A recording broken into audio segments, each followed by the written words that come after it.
What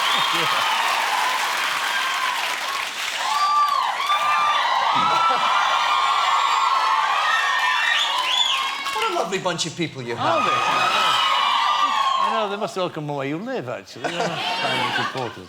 Well, there you are. That's an indication of the success of that marvellous show that you're in and of the character that you've created. And let me ask you the question, first of all, when you're leaving? Yeah, the question I've been asked since the moment I said I was starting. I know.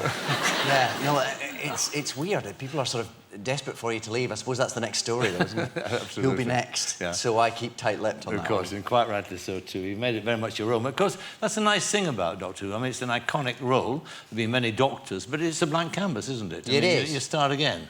In fact, you've got to start again, really. Right. You've got to kind of create it anew each time. I mean, there are things about the character that are immutable. You know, his slight anarchy and his morality and his energy, I think. But beyond that, it's kind of up to you. Yeah. Yes. It's interesting when you read the cuttings about you because I mean, it's almost like this role is part of your destiny, because you described yourself as a Doctor Who junkie from being a very early age. Yeah, I did. I grew up absolutely loving it. Yeah, and. It was watching that show was certainly one of the reasons that I thought being an actor would be quite a lark. When Russell T Davies said to you, "You got the part," did you say yes straight away? No, I didn't actually. It was funny because it is something that I'd loved for a long time, and I'd sort of joked in the past about, that's I'd like that part. But I suppose it's slightly be careful what you wish for, because suddenly it wasn't a fantasy. It was something that was actually being offered to me, and Russell himself said, because he'd been a big fan, and the BBC had come to him and said, recreate the show, and he'd always fantasised about that moment.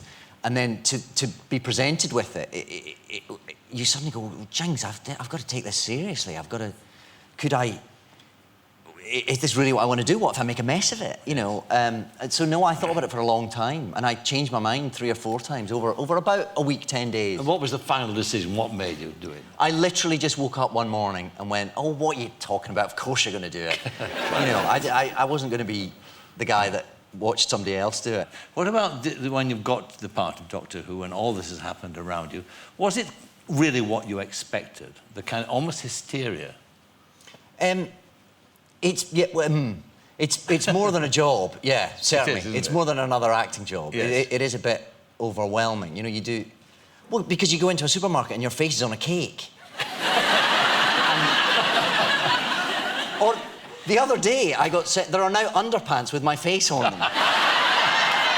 Knickers with your face on? Yes. Oh, good. And that's not a sentence I ever thought I'd say on national television. But yeah, you can now... My face on your crutch. Not yours, Michael. No. Don't get them any more excited than they are, Dave, for God's sake.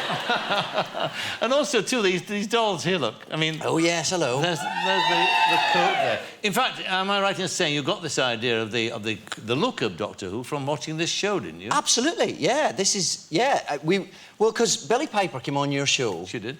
Just before Series 1 went out. Yeah. Which was just after I knew I was taking over. Yeah. And I always knew I wanted to wear these shoes. And we'd sort of talked about, well, maybe we could wear that with a suit. And then watching Billie on your show, on comes Jamie Oliver. Yeah. Dressed kind of in a white version of that, really. And I remember myself and Russell T Davies, who writes the show so brilliantly, the very next morning we went, did you see Jamie Oliver and Parkinson last night? That's a good idea. So yeah, well, I'm glad we could be of help. Thank you very much. It's a strange toy, this, because we can put in all kinds of sort of strange postures. His hands are... I don't quite know what they're gripping. It's very odd. I think his screwdriver goes in. The sonic screwdriver. Of course. Do you know, the one thing that I would love to have is a sonic screwdriver. Oh, we'll get you a sonic screwdriver. Would you? Wouldn't that solve all your problems? Yeah. Wouldn't it? Because I'm useless around the house. It's all done. I can't promise it'll do that, but it does make a nice noise. Yeah, absolutely. Now, Russell Davies, you mentioned there, and of course, he's played a significant part in your life because you got this part, you got the audition because of Casanova, of course, which he wrote and which he was part of. Absolutely. That part, you had to bed 15 women. Yeah. It's tough. Was it? Did you get in training for it? I've been in training for a very long time. No, not really. I mean, you just sort of have to get on with it, don't you? I don't know, do you? Tell me. It was a curious one on that because there are a few women who go through the story, but then there's a sequence in that where you basically see Casanova at work, as it were, and you kind of flick through about 20 different conquests very quickly. And of course, these poor actresses, these supporting artists would turn up, get wheeled on. So, one would be leaving and another one was getting wheeled on. Our skirts flung around our ears. But they were all terribly game, I have to say. What's been so far? I mean, it's not the first time you've had to do it on screen, and not the first time you've appeared nude on screen. Actually, well, not nude, but without your clothes. I'm rarely clothed. You're rarely clothed. Rarely clothed. On screen. There haven't been any really embarrassing moments. I mean, what was that seemed not to be embarrassing reading the cutting, but has there been one moment that was, oh God, you thought I don't want to do that? Yeah, something I had to do in a film once, quite a long time ago now. It's not the pretending to have sex, which is embarrassing, certainly, especially if you're unclothed. But hopefully you're with an actress who's kind of, she's in the same boat and you're just getting on with it. Pretending to climax on screen is about the most embarrassing thing I've ever done. Well, only because it's a relatively private experience. Let's be honest. And so there's all these cameras and everyone else watching you, and you go for it as best you can, but there's a sense when they say cut of you kind of think, is that what everyone else does? Is that that's vaguely normal? Let's have a look at a scene here now for an episode that's going out in 2 weeks' time, because you're taking off air next week because of the Eurovision Song Contest. Yeah. Right? Can you imagine? They couldn't stand the competition. We had to, Right, let's have a look at this, because it's a rather nice... It's a dramatic, yet so tender scene. I haven't seen this. Have you not? Here we go. Doctor! I'll save you! Martha, it's too late. Doctor! I'll save you! I can't hear you!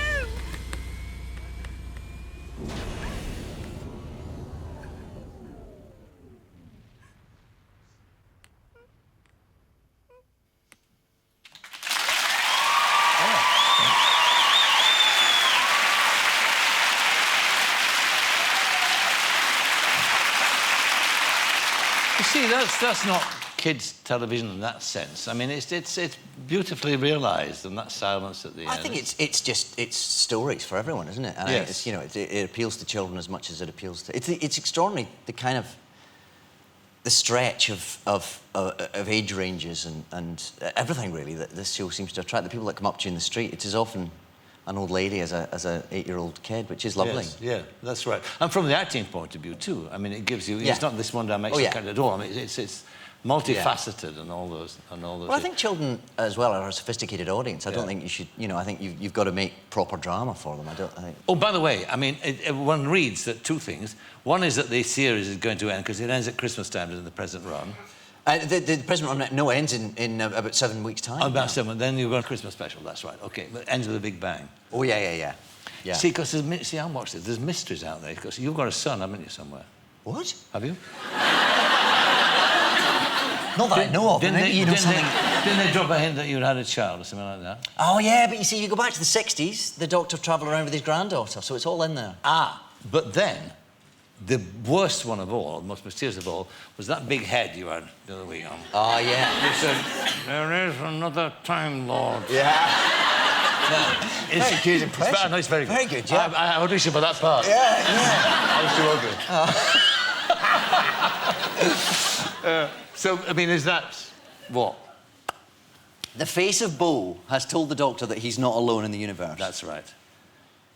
And whilst the face of Bo isn't... I can't believe we're talking about it. Whilst the face of Bo isn't lying... No. There isn't really another Time Lord kicking about. Ah. It's a bit more complicated than that. Is it? Yeah. Oh, Stay tuned. Intriguing. But also, the face of Bo's story isn't finished yet. Is it not? Oh, I love Bo. Wonderful. Yeah. Absolutely. It looks like a bouncer I once knew. All right. Well, look, keep on enjoying, having a good time as you are, because it's wonderful. And you've got a sort of new TV project coming out shortly. I've got a couple of things, actually. Yeah. I've just done a film with Jessica Stevenson called Learners. Jessica Hines, as she's now known. And I'm currently doing something called Einstein in Eddington, which is about Einstein and the less well-known Eddington, but without Eddington, you would never have heard of Einstein. And that's his claim to fame. Pretty much. You don't know who I am, but without me, we know about Einstein. Well, David, thank you very much indeed. David Tennant. Oh, pleasure.